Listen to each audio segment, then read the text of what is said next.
Welcome to another RDWorks Learning Lab. What we see on the screen is something that you've seen several times before, but I'm still bugged by the problem of why I'm getting these very obvious vertical pattern in my carving. The horizontal lines, in a strange way, they're another problem. Several people have suggested to me that it's all to do with the grain of the wood, but if you look at the grain of the wood, you'll see that it's all over the place, and certainly nothing like these straight lines. Other suggestions that I've had are because I've got the line pitching wrong and that I ought to be changing the line pitching. Well, yes, I've played with the line pitching and it has some small effect, but not a great deal. Other people have suggested to me that this rough finish can be completely removed by doing multiple passes, like the professional guys do. I'm yet to find out how it's done because I don't really believe any of those suggestions that have been made to me. I did have an interesting suggestion from somebody that I could probably improve the quality of this by turning it into a dithered picture. I'm a little bit puzzled as to how dithering and grayscale can go together. One is binary, black and white, and the other one is 255 levels of between white and grey. So I've yet to do some experiments with that, but I'm assured that it's a valid technique. Anyway, today we're not looking at trying to make the picture better. What we're trying to do is to establish why we've got a rough finish across the bottom there. Is it because the stepper motors are chopping and changing speed as they go across there? Or is it because we've got variation in the power coming from the Leisa? I really would like to narrow it down to one of those two, because if I could settle on one of those two, I would know whether I could do anything to improve it or not. Now, I apologise for my low output just recently, but several things have coincided in my life. My supposed retirement came to a bit of an end when I had an influx of work from some of my old clients, and I can't turn down the opportunity to earn money. My good lady wife forced me into completing some of the jobs on her to-do list, and in addition to that I spent a bit of time on holiday. I took the opportunity to think quite a bit about this problem, and I've come up with a few tests to try and see whether we can isolate exactly what's going on. Now, bear in mind that this is a grayscale picture. I sat down and thought about some of the work that we'd done previously with impact engraving, where we saw that during the initial pre-ionization phase there was a definite frequency that we could detect, but after that pre-ionization phase it looked as though the frequency had disappeared and it was basically a stable beam that was coming out of the laser. While I was away on holiday, I also sent some inquiries off to my tube and power supply manufacturer. They were technical questions. I didn't really get very much of an answer, but I did get an answer of some sort about the power supply. They basically very quickly told me that the power supply operates between 25 and 50,000 volts DC. They also told me that the power supply was outputting a frequency at between 38 and 50 kilohertz. Those figures seem to make some sort of sense to me, but what you must know is that I'm not an electronics engineer. I don't understand how the power supply works exactly. I've only got a vague idea. But what I'm going to do is to try and see whether I can make any sense of those numbers that have come back from my power supply manufacturer. Now, there may be quite a few people that just drop into this particular session because of the interest in the title, and they won't have a clue what I'm talking about. So I'm just going to quickly run through how a laser tube works, and then we can move on from there. In this outer tube here, which is connected to the inner tube, if you watch carefully you'll see that the gas can pass up the center here where it's pink, and then it can come out at the other end and get spun round and go in a circular route.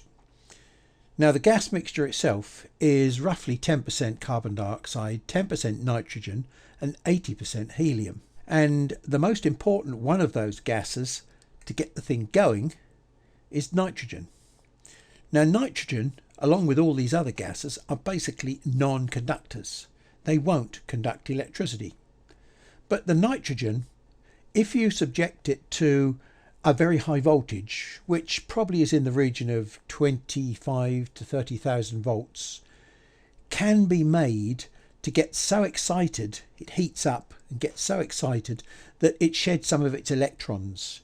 Now electrons, particularly when they're free and floating, are the things that carry current.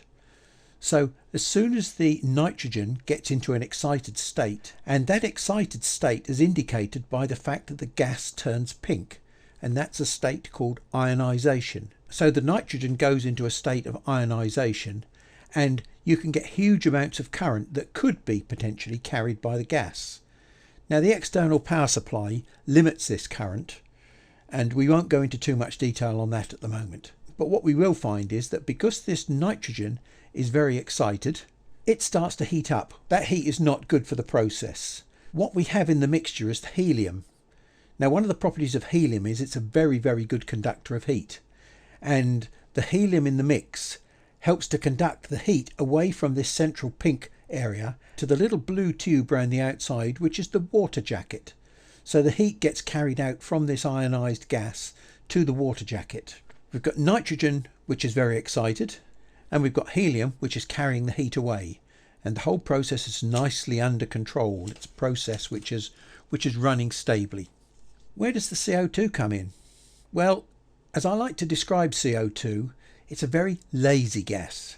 It doesn't like doing much. It's quite happy to lay around and do nothing. But of course, in a mixture like this, the nitrogen is very highly excited. So from time to time, these highly excited nitrogen atoms collide with one of the carbon dioxide molecules. And basically, it kicks the carbon dioxide into action, gives it extra energy, which raises its energy up, and stops it being quite so lazy for a very, very short period of time. As I said, carbon dioxide wants to be lazy, so very quickly it says, don't want to be here, so it wants to give its energy up.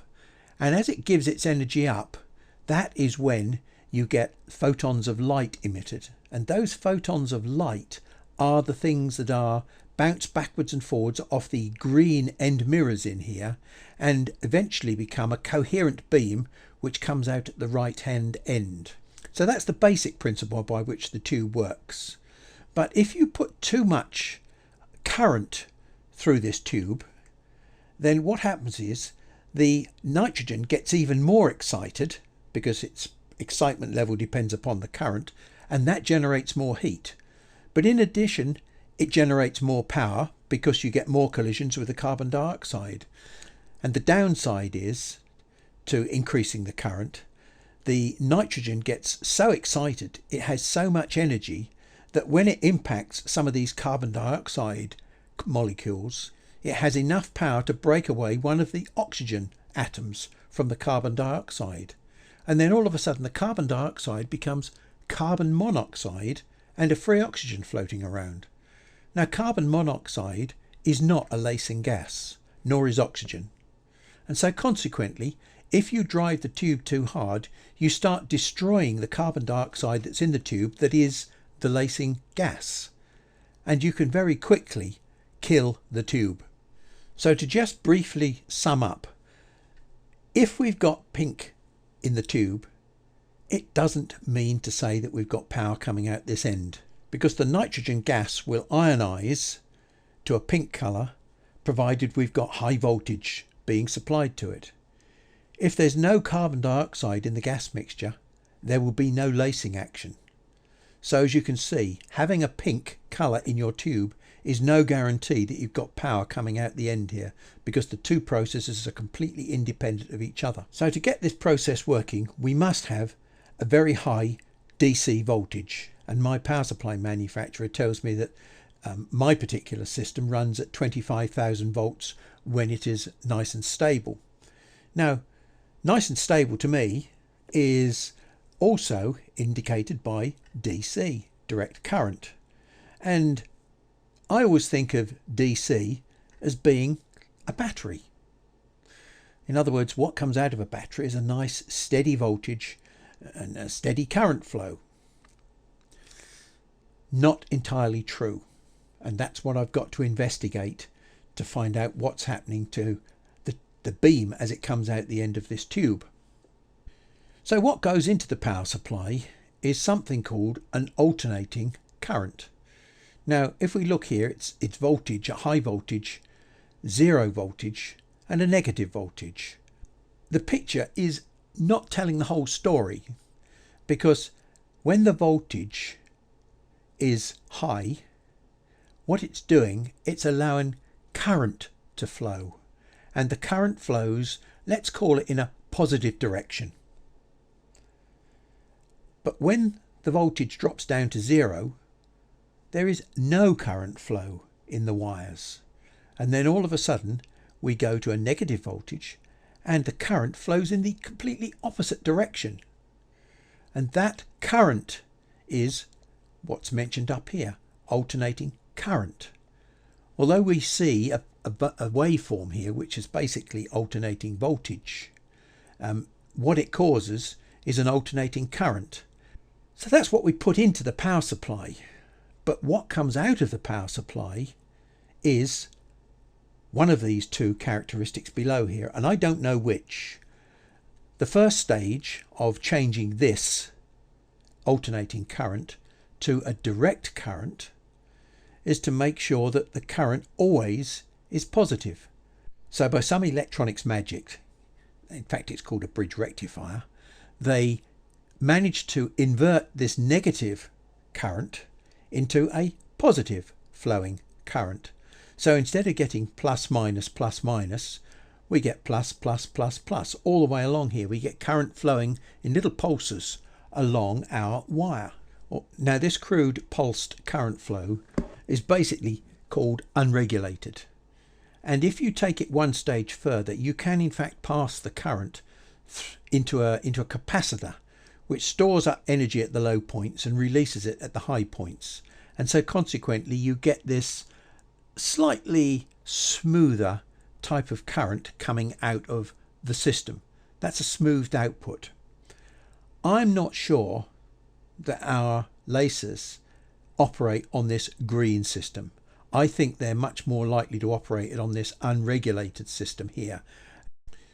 So this is the assumption that I'm going to make about the current flow through our tube. In other words, it's a pulsed current flow. It is direct current because it's always positive, but it is pulsing. Based on the facts that my power supply manufacturer supplied me with, so let's assume a worst case where we've got 50,000 pulses of energy coming out of the laser tube every second. Now let's put that into some sort of measurable perspective. If I engrave a line and I run at 1 millimeters a second, because the pulses are 50,000 per second, I'm going to get 50,000 pulses every millimeter of line that I engrave. If we assume that we've got 50,000 cycles a second of these pulses, DC pulses, that means that every pulse is going to occur over a period of 20 millionths of a second, or 20 microseconds. Now what's going on inside the tube is happening at near the speed of light. So that means all these collisions are happening very, very much faster than 20 microseconds. That means that every pulse that's laid down on your material is 20 millionths on from the previous pulse. That's an incredibly small distance. Now let's run the machine at 500 millimeters a second, which is a pretty close to maximum for most machines. What that means is the spacing of these little pulses will then go down onto the material at 0.01 of a millimeter apart.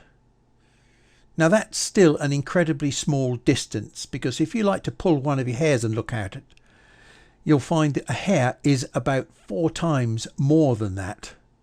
So you don't stand any chance of being able to see marks or pulses in your material, because they will just all meld together and look like a continuous line. The question then pops up in my mind: what happens when we start messing around with the current at high speed to try and select one of 256 levels of grey or one of 256 levels of power as we are travelling across the job at 500 millimeters a second? Or is engraving a straight line different to engraving a grayscale line? I can't help feeling that the control system is incapable of responding to such rapid changes of current unless there is some sort of comparison table built inside the controller, which whenever it sees a certain level of grey coming from the program, it instantly selects the right level of current. Well, here we are with a little design that I've knocked up to try and investigate the difference between engraving a straight line and engraving a grayscale line. Let me just explain very quickly. We've got a red layer here, which I'm going to set the parameters for. I'm going to set it to scan, and I'm going to scan it quite slowly because I want to go deep. I'm going to cut acrylic because acrylic's a nice uniform homogeneous material, so I won't be suffering with any grain or inconsistency in the material. So I'm going to set that fairly slow at about 50 millimeters a second, and I'm going to put the power quite high because I want a deep cut. I'm going to put that to 50% power, which is probably something like about 60 watts.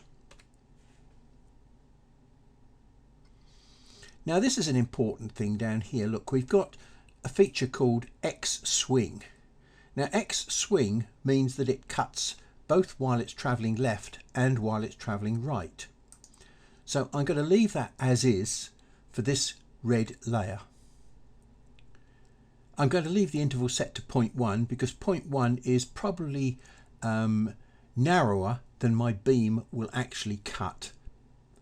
So the beam traces should overlap each other. And the blue layer is again a scan layer, not a cut layer. And we're going to again run that at the same speed, 50 millimeters a second, and the same power, 50%. But this time, when we get down to X swing, I'm going to use X, as they call it, unilateralism, which basically means the scan will only cut in one direction. Okay, so we've now got two possibilities that we're investigating on this first program. And now the second program, which is this bitmap layer, I'm going to, as a direct comparison, set the speeds exactly the same. In other words, we're going to go 50 millimeters a second. It is a scan, but this time it's not a line scan, it's a grayscale scan. And we'll set the power at 50. We set the power at a minimum. If I put it down at 5%, the Leisa won't work, which is great, because I want these white layers, this white section here, to not cut at all. And then I want the maximum power to be 50%. In other words, it should simulate the depth of what we've been getting on the previous ones. So this will be 50%, no power, 50%, no power. And that's what I want. I want to see the Leisa switching on and off quickly as it does a grayscale scan, to see whether there's any difference between the Leisa switching on and off quickly during a grayscale scan than switching on and off quickly during a line scan.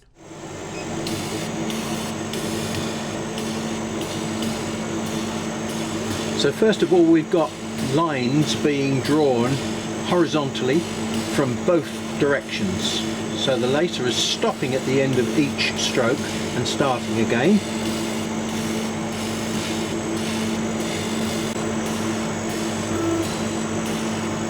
this is the single direction cutting.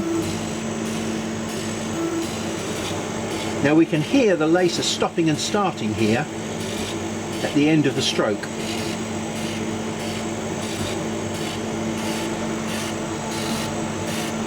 Now hopefully what I've done, I've got the lace to start on a black section, and the next one I hope it's going to start on a white section. In other words, it's going to traverse right to the... no it's not. Okay, that's a bit of a failure in the program somewhere in my part, because what I wanted it to go was to right to the end and do its reversal on a white section, but it obviously doesn't want to do that for some logical reason. It thinks I'm not going to cut white, so why should I travel right to the end of the stroke?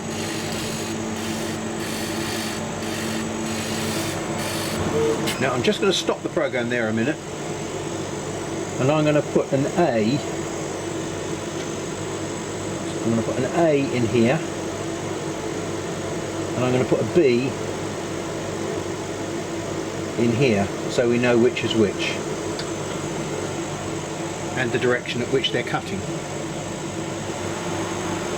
I've certainly got plenty of power there, so it's going to cut through perfectly okay.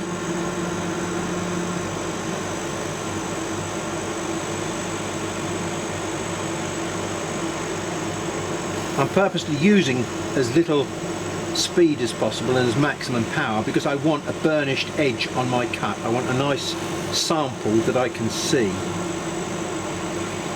And there we go, let's go and examine those. Well, here are my test pieces. I ran the test again after the video. I ran the first test at 50mm a second, and the second test was run at 3 times the speed, 150mm a second, so that we could establish whether or not there was any relationship between speed and finish.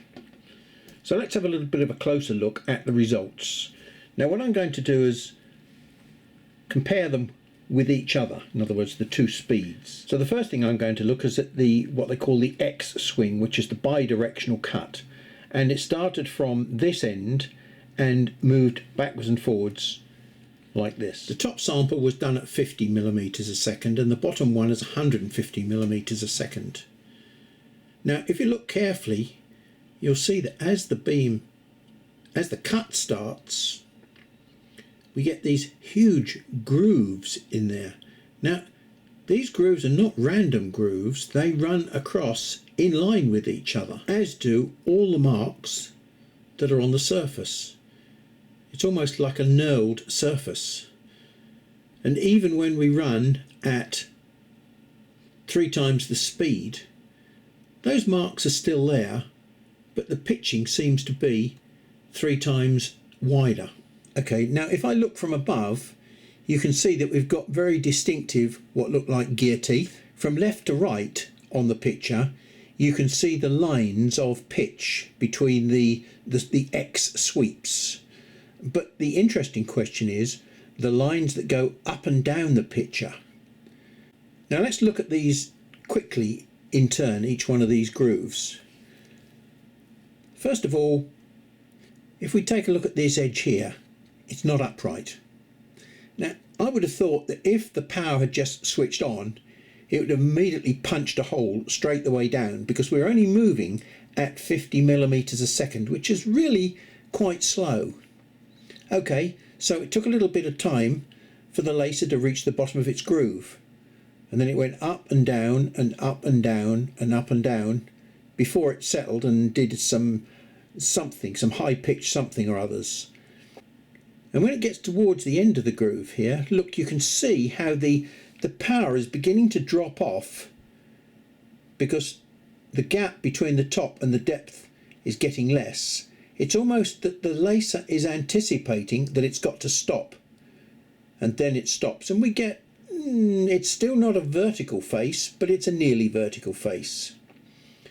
And then we move on to the next cut, which is the second cut. And now we haven't got the huge spike of whatever it was that started us off. that would possibly indicate that we've got a problem with the stepper motor, because by this point in time the stepper motor is running at a nice steady speed and it reaches this second groove and we get a nearly vertical edge there, but we're still getting all these striations across the bottom. Look, they're like little gear teeth, right? And then as we get towards the end of the groove, we've got this anticipation again. Then we'll do the same thing here for the last groove. And again, we've got a reasonably straight edge because it's coming in quite fast. And it looks as though we've got some anticipation at the end of the groove. But hang about, this is not necessarily the end of the groove. This is the start of the next line, because it starts from here. And if we take a look, because we've got bidirectional cutting, we've got this strange start again. So because we've got bidirectional cutting, we've got all sorts of strange information here which could be contaminating our observations. So let's turn the sample over and have a look at what happens when we did a unidirectional cut. So what we've got here is this dramatic ringing of some sort that runs completely across the surface as though they're gear teeth, and it's at 90 degrees to the sweep, which is happening this way. Now this is a unidirectional cut, and so this is the start of the cut when the Leisa is switching on. Now up to now we've looked at this and said logically this looks classically like a stepper motor, but when we treble the speed of the stepper motor, in other words we run at 150 millimeters a second as we are in this top picture as opposed to the bottom picture, look what happens. We've still got this ringing of some sort, but if we look at this we say, right, that's 1, 2, 3, 1, 2, 3. It definitely looks as though we get 3 times the pitch on the top as we are on the bottom. How can that come about? Well, you could say the stepper motor's running 3 times faster. That is true, but we're starting the stepper motor off from nil. When you start a stepper motor off, in the software there is a controlled acceleration for the stepper motor. So the stepper motor cannot accelerate faster than a certain rate. And regardless of whether it's going to accelerate from 0 to 150 millimeters a second or 0 to 50 millimeters a second, it's still going to accelerate at the same rate, regardless of what it's going to finish up at. And my point here then is the logic says that if this is due to acceleration of the stepper motor, then I should see exactly the same pattern on this top one. And the fact that I'm seeing something which is 3 times the pitch for 3 times the speed, it would indicate to me that this is a feature caused by the Leisa beam itself. The Leisa is switched on, off as it reaches the top of that peak, on, off, on, off. In other words, the Leisa is not switching on uniformly. It in itself is ringing as it starts. And that would then mean that if the Leisa beam was switching on, off, on, off, on, off, as it was moving faster, it would produce much coarser trails behind it, which is exactly what we're seeing here. So using that logic, what it appears to be, as I think we can say categorically, that all these marks seem to be caused by the Leisa itself. As we discussed earlier in this video, the speed at which the Leisa works is like the speed of light, and anything that comes out of the Leisa must be because it's been controlled. And these lines are so uniform that the Leisa is being controlled. And so I'm going to put these striations now down to something in the Ruida controller.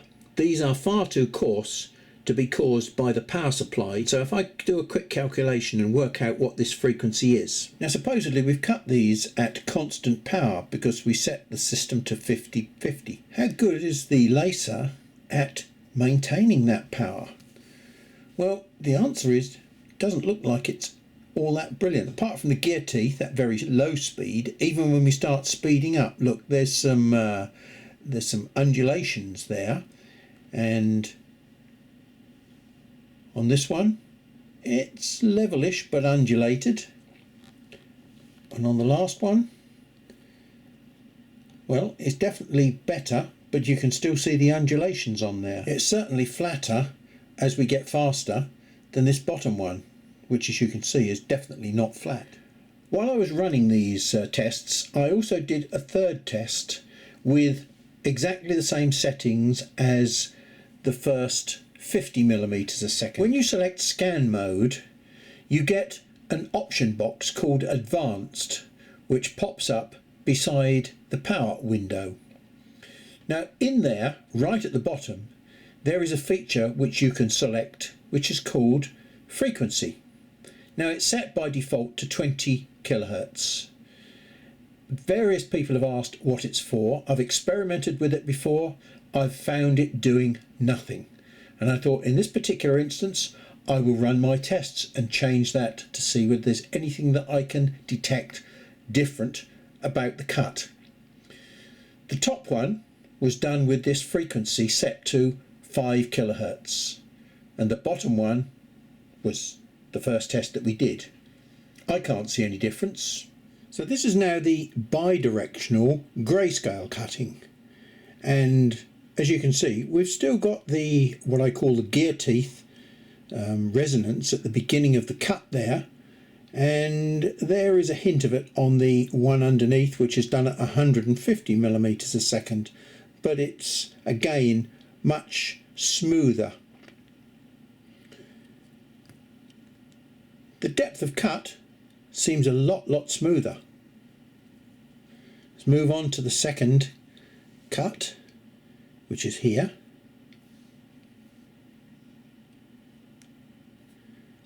As you can see, although we've still got our striations in the bottom, the top one being 50mm a second and the bottom one being 150mm a second, and you can see that rather than little gear teeth, we've got gentle ripples in the 150mm per second cut. And again, the depth of cut looks quite uniform. Let's take a look at the last. Oh dear, this is a bit of an interesting one. But of course, this is a two-directional cut. Again, the depth of cut looks good, but we've got an interesting something appearing just here, and we've got a really quite a strange slope coming up this end here. And now we look at the one-way cutting of grayscale, and it doesn't look really any different than when we were cutting a line, except we don't have any real anticipation of the end of the cut. It looks pretty uniform all the way along, and then the cut seems to finish quite sharply, and it starts very sharply, but there is a slight increase in the power as you go into the cut. But the bottom surface is fairly smooth. It's still got those striations in it, as you can see. The third cut, again, just a hint of some sort of starting resonance just here, but a fairly good clean finish. So on balance at the moment, it looks as though you get a slightly more uniform flat surface with grayscale than you do with constant current.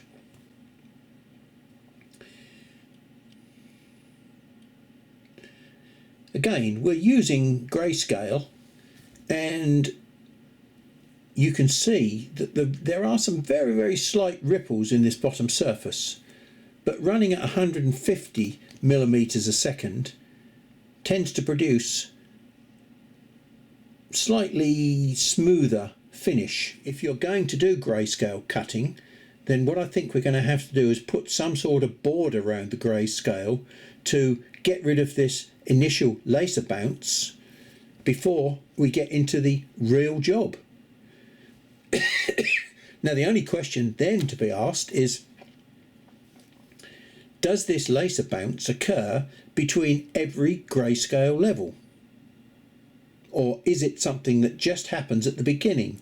It would appear that once we've switched the laser on, even if it switches off, it might not switch off properly because it then instantly switches on and we don't get this bounce. Well, how can we sum up this session?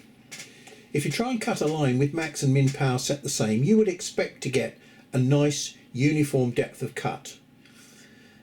Doesn't seem to be the case. You seem to get more variation when you draw a uniform line than when you draw a grayscale line. Now the grayscale line is only set by one colour, so technically they should be the same, but for some reason or other they're not the same, so they can't be using the same mechanism inside the controller.